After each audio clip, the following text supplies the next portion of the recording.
ಅಯೋಧ್ಯೆ ರಾಮ ಮಂದಿರ ಉದ್ಘಾಟನೆಗೆ ಕ್ಷಣಗಣನೆ ಆರಂಭ ಆಗಿದೆ. ಉದ್ಘಾಟನೆ ವೇಳೆ ಭದ್ರತೆಯೇ ಅತಿ ದೊಡ್ಡ ಸವಾಲಾಗಿದೆ. ಅಯೋಧ್ಯೆ ರಾಮ ಮಂದಿರ ಉದ್ಘಾಟನೆಗೆ ಇನ್ನೇನು ಕೆಲವೇ ದಿನಗಳಷ್ಟೇ ಬಾಕಿ. ಆದರೆ ಉದ್ಘಾಟನೆ ಸಂದರ್ಭದಲ್ಲಿ ಭದ್ರತೆ ಅತಿ ದೊಡ್ಡ ಸವಾಲಾಗಿದೆ.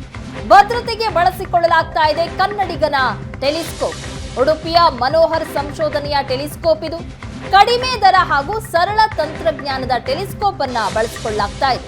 ಸುಮಾರು 50 ಟೆಲಿಸ್ಕೋಪ್ಗಳಿಗೆ ರಕ್ಷಣಾ ವಿಭಾಗದಿಂದ ಬೇಡಿಕೆ ಬಂದಿದೆ.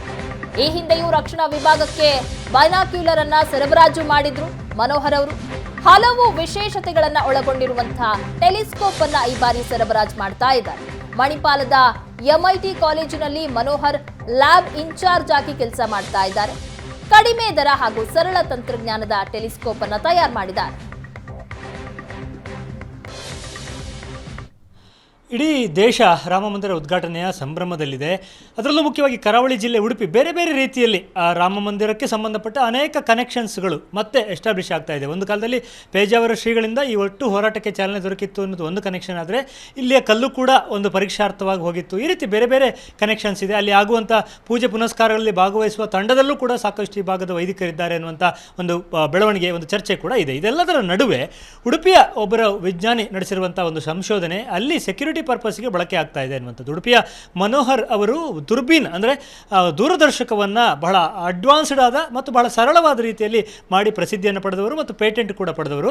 ಸೊ ಅವರ ಒಂದು ಟೆಕ್ನಾಲಜಿ ಅಲ್ಲಿ ಸೆಕ್ಯೂರಿಟಿ ಪರ್ಪಸ್ಗೆ ಯೂಸ್ ಆಗ್ತಾ ಇದೆ ಅನ್ನುವಂಥದ್ದು. ಸೊ ಮನೋಹರ್ ಅವರು ನಮ್ಮ ಜೊತೆಗಿದ್ದಾರೆ. ಸರ್, ನಿಮ್ಮನ್ನು ಈ ಬಗ್ಗೆ ಅಪ್ರೋಚ್ ಆದರು ಅಂತ, ಅಲ್ಲಿಯ ಸೆಕ್ಯೂರಿಟಿ ಪರ್ಪಸ್ಗೆ ನಿಮ್ಮ ದುರ್ಬೀನ್ಗಳನ್ನು ಏನು ಬಳಕೆ ಮಾಡ್ತಾ ಇದ್ದಾರೆ, ಆ ಟೆಕ್ನಾಲಜಿ ಬಳಕೆ ಆಗ್ತಾ ಇದೆ ಅಂತ ಸ್ವಲ್ಪ ವಿವರವಾಗಿ ಹೇಳಿ ಸರ್. ಆ ಬಗ್ಗೆ ನಮ್ಮ ಟೆಕ್ನಾಲಜಿ ಯಾವ ಥರ ಅಂದರೆ ಅದು ಫೀಲ್ಡ್ ಆಫ್ ವ್ಯೂ ಅಂತ ಹೇಳ್ತಾರೆ. ಎಷ್ಟು ಕಾಣ್ತದೆ ಅದು ತುಂಬ ಜಾಸ್ತಿ ಇದೆ. ಇವಾಗಿರೋ ಇಂಪಾರ್ಟೆಂಟ್ ಎಲ್ಲ ತುಂಬ ಕಮ್ಮಿ.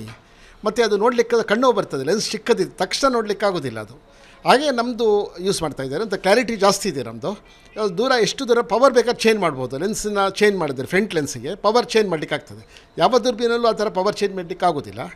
ಕಣ್ಣತ್ತಿರುವ ಐ ಪೀಸದ ಪವರ್ ಚೇಂಜ್ ಉಂಟು, ಆದರೆ ಅದು ಕ್ಲಾರಿಟಿ ಕಡಿಮೆ ಆಗ್ತದೆ. ಮುಂದ್ಗಡೆ ಇರುವ ಲೆನ್ಸನ್ನು ಚೇಂಜ್ ಮಾಡೋ ಸಿಸ್ಟಮ್ ನಾನು ಕಂಡುಹಿಡಿದಿರೋದು. ಅದರಲ್ಲಿ ನಮ್ಮ ಕ್ಲಾರಿಟಿ ಜಾಸ್ತಿ ಆಗ್ತದೆ ಪವರ್ ಜಾಸ್ತಿ ಆದಾಗ. ಅದಕ್ಕೆ ನಮ್ಮದು ಫ್ಲೆಕ್ಸಿಬಲ್ ಇರೋದ್ರಿಂದ ನಮ್ಮದನ್ನೇ ಸೆಲೆಕ್ಟ್ ಮಾಡಿದ್ದಾರೆ. ನಿಮ್ಮ ಟೆಕ್ನಾಲಜಿಯನ್ನು ಬಳಸ್ಕೊಂಡು ಎಷ್ಟು ಬೈನಾಕ್ಯುಲರ್ಗಳನ್ನು ತಯಾರು ಮಾಡ್ತಾರೆ, ಈಗಾಗಲೇ ಹೋಗಿದೆ, ಏನು ಪ್ರೊಸೆಸ್ ಏನು ಅದರದ್ದು? ಒಂದು 25 ಹೋಗಿದೆ ನಮ್ಮ ಟೆಕ್ನಾಲಜಿ ಇರುವಂಥದ್ದು. ಅದು ರಾಮ ಮಂದಿರ ಸೆಕ್ಯೂರಿಟಿಗೆ ಯೂಸ್ ಮಾಡ್ತಾರೆ. ಅದು ಲ್ಯಾಪ್ಟಾಪ್ಗೆ ಕನೆಕ್ಷನ್ ಮಾಡೋಕ್ಕಾಗುತ್ತೆ, ಇಮೇಜ್ ಬರೋಕ್ಕಾಗುತ್ತೆ, ಇಂಟರ್ನೆಟ್ ಐ ಪೀಸ್ ಹಾಕ್ಬೋದು. ಅವರು ಹಾಕಿದ್ರೆ ಅದಕ್ಕೆ ಲ್ಯಾಪ್ಟಾಪ್ ಮೇಲೆ ನೋಡ್ಲಿಕ್ಕೆ ಆಗ್ತದೆ ಏನೇನಾಗ್ತಿದೆ ಅಂತೆಲ್ಲ.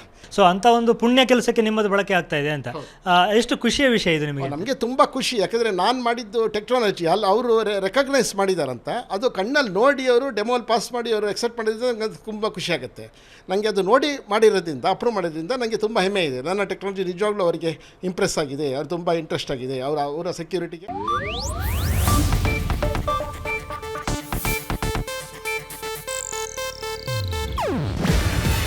ಇದು ಏಷ್ಯಾನೆಟ್ ನ್ಯೂಸ್ ನೆಟ್ವರ್ಕ್ ಪ್ರಸ್ತುತಿ. ನೀವು ನೋಡ್ತಿದ್ದೀರಾ ಏಷ್ಯಾನೆಟ್ ಸುವರ್ಣ ನ್ಯೂಸ್.